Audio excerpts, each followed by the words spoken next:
Hey guys, welcome back to Critical Flick. Today I'll be reviewing I Saw the TV Glow. So this is the newest film from A24 and it's a psychological drama with some supernatural elements.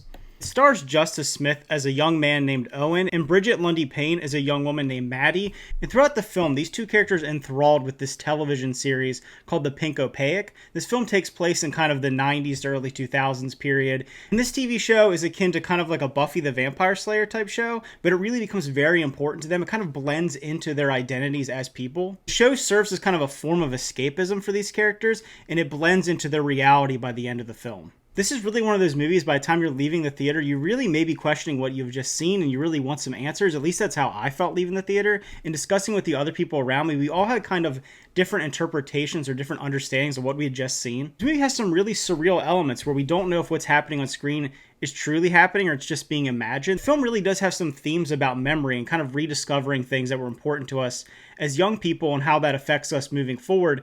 In fact, there's times in this film where the characters are kind of looking back on what they have seen in the past or what they understand, even about this television show, The Pinkopaic, that they loved so much, and maybe it's different than what they necessarily remembered. And I think where this film really excels is those themes, diving into those really complex personal relationships and really complex individual emotions about who we are as people. Because like I said, it touches on escapism. It has that idea of us watching something and throwing our identity into a television show or any kind of media and trying to kind of project ourselves and maybe discover ourselves through that medium. But at its core, this movie is really about identity and discovering who we are and finding almost a purpose in life and being able to be fully open with who we are. The two main characters in this film are kind of socially awkward. They're kind of outsiders and they don't really feel like they fit in. Throughout the film, we feel that Owen never really gets to fully be who he feels he should be. And by the end of the film, we kind of get a more of discovery of what that may mean. Without going into too many spoilers, I do think it comes pretty full circle by the end.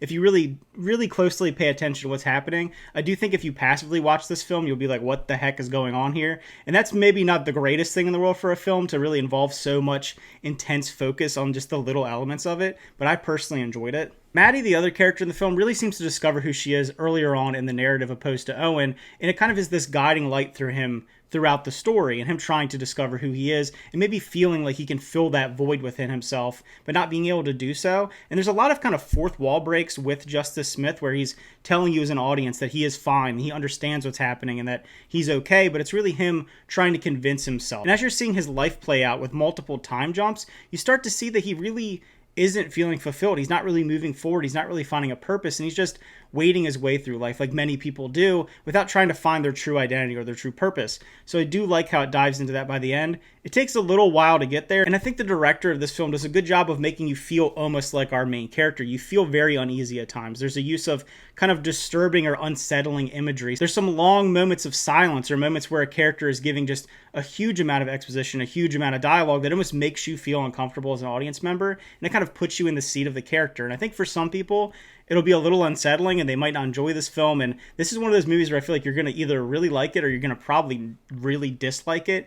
I don't think there's going to be a lot of in the middle on this one. The movie has a true aura of like melancholy to it, which makes sense because kind of the main villain on The Pinkopaic is Mr. Melancholy. It almost feels like they're trying to defeat their melancholy. They're trying to get past this almost depression or this struggle that they're going through mentally to be who they truly are meant to be. And by the end of the film, we kind of get somewhat of a full resolution without going into too many spoilers. If I were to rate I Saw the TV Glow, I would personally give this movie an 8 out of 10. It grew on me out of the theater. I didn't know what to feel about it. It's one of those films that you walk out, like I said, and you're like, what did I just watch? I need to unpack this. So after, it's been about a week since I've seen the film, it really has grown on me. And I do think if you like these types of films, if you like kind of these more artistic A24 explorations of like inner thoughts and emotions, it's worth checking out. So if you check out this film, let me know what you thought of in the comments below. I'd really love to hear people's opinions on this one because like I said, I do think this is one where some people may really love it and really connect to it personally, and there's other people that are going to really not enjoy it because of the way that it's structured and the way